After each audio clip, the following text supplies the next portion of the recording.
What is up, guys? It's fancy dress day today. As you can see, I'm dressed as Brian Cockrell. Now, today we're going to talk about triggers, life after long-term addiction. People think that when you get clean from drugs, you just have to do your detox and off you go into this great new amazing life. They don't talk about all the struggles, all the triggers, all the memories, the trauma from long-term addiction, so I'm going to talk about it today. So let's get into it. Now, triggers. For me, there's many different triggers. It can be something simple, or, it could be, you could be going about your normal day and you'll hear a song and it'll remind you of prison, or you'll smell something and it'll remind you of detoxing. For me, it's, like I said, there's loads, but I'm just going to talk about a couple. Now, when I first got clean properly, when I did it on my own, not forced upon me by prison, when I woke up in an outside toilet on the floor, soaking wet, I was homeless, I was addicted to heroin, I was skinny as out. That was one of my many rock bottom moments, and I said, right, I'm going to get clean now. It's time to do it. And Subutex had just come out. And I remember they didn't really know that much about it. And they says, oh, we'll put you on Subutex. And I remember I went into probation office and they says, my probation officer at that time, he says, right, what you have to do is just have your gear as normal. And then that night, after your last hit, when you wake up, take your Subutex and you'll be all right. And so I took his word for it. I says, all right, I'll do that. And it don't work like that. You have to go as long as you can without using, otherwise it forces you into withdrawal. And that's exactly what happened. I went from like long-term use and just took Subutex straight away, and it put me into a really bad detox. So I weren't prepared for it. So I went away, bought some gear, came back, smoked that, and it just made it 10 times worse, and it made it 10 times longer. And it's probably one of the hardest that I've done because I did it all wrong. Like I say, you're supposed to wait like as long as you can, maybe 2 or 3 days, and then take the Subutex. But I did it all wrong, and I was so ill. And I'd not eaten for probably 3 weeks. And when I say I've not eaten, I mean proper food. You can eat like sweets or maybe a bit of chocolate. You can't stomach proper food when you're detoxing. So it'd been like I say, about 3 weeks, and then I started getting a hint of fancying something proper to eat, and my stomach was proper growling, and I was hungry as hell. So I went up to the chemist, had my Subutex, and I came back, and I thought I'll have an omelette.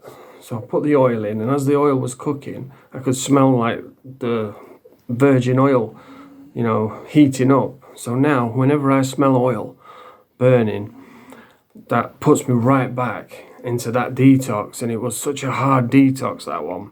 But I got through it. I built my life up again, got a job, got everything what you're supposed to get, and then boom, relapsed. I lost it all within months. And that's the reality of addiction. It could be any minute. You could be boom, straight back into addiction. And every day you have to get up and go at war with yourself so that you don't relapse. But yeah, that's one of my triggers. Another one is smelling coffee.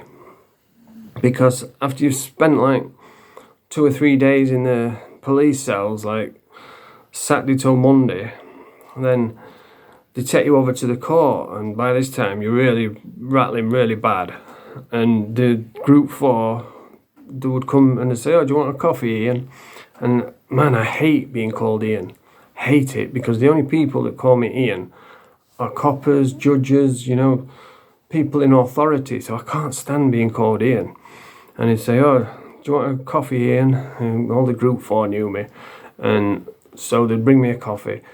And that smell of coffee puts me right back into that police cell, into that cell underneath court. And another one is music. Every time I hear Every Day Is the Same from the movie Wanted, that puts me right back into a prison cell, detoxing, listening to birds tweeting in the morning.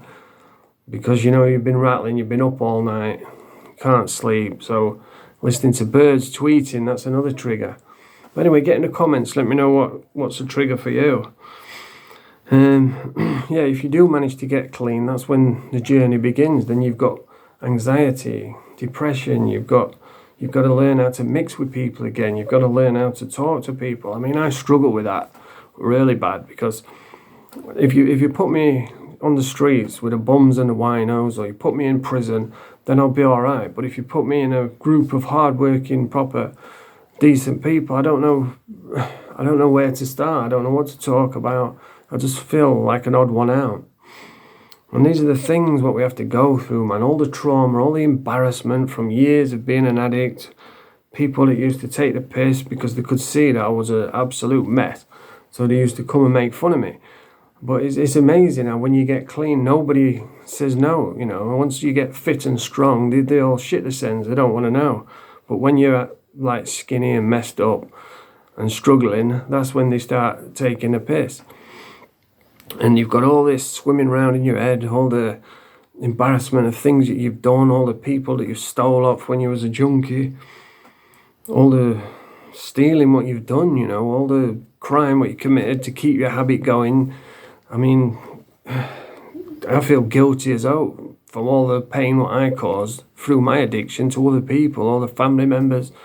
There's just so much crap swimming around in your head, and people don't understand, you know, that we have to deal with this every single day, straight-headed.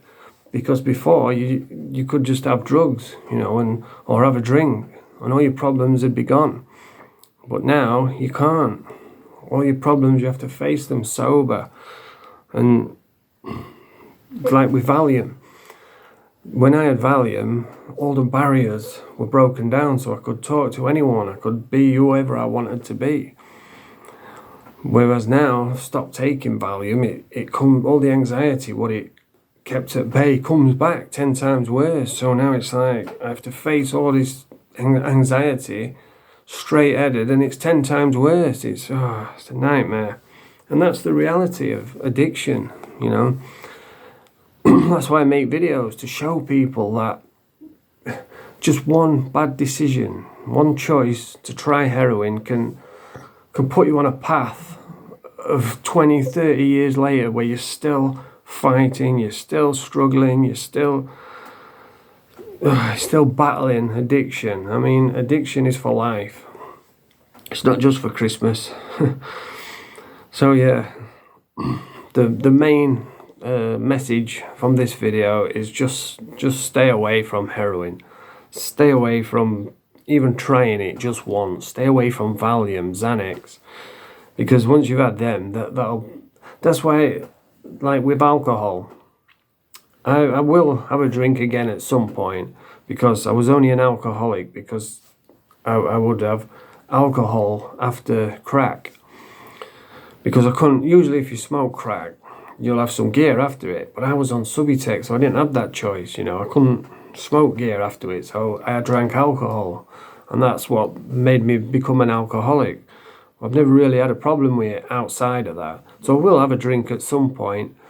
But my biggest fear is if I get drunk, then I'll think, oh, smoking crack's a good idea. And then I'll go and use, and then that'll ruin my whole sobriety. And there's nothing worse than waking up the next day after a hard night on the crack and you've relapsed, and it's like, oh no. As soon as you open your eyes, you're filled with dread and misery because you've ruined it. And anyway, that's the sort of things that we have to go through as addicts, recovering addicts. Every day is a battle, but it can be beaten, it can be kept at bay. Just find something positive. Me, I try and go out and I keep racing pigeons, chickens, do some gardening. I will be looking at going back into work eventually. I'm still in recovery. I'm on buprenorphine, very low dose. That's my next battle. And then once I get through that, then I can start looking at getting work and getting back to working full time like I was before I relapsed. But anyway, that's today's video. I hope you enjoyed it. Press the thumbs up. Subscribe to the channel. Get in the comments. I always interact with people in the comments. Bonjour.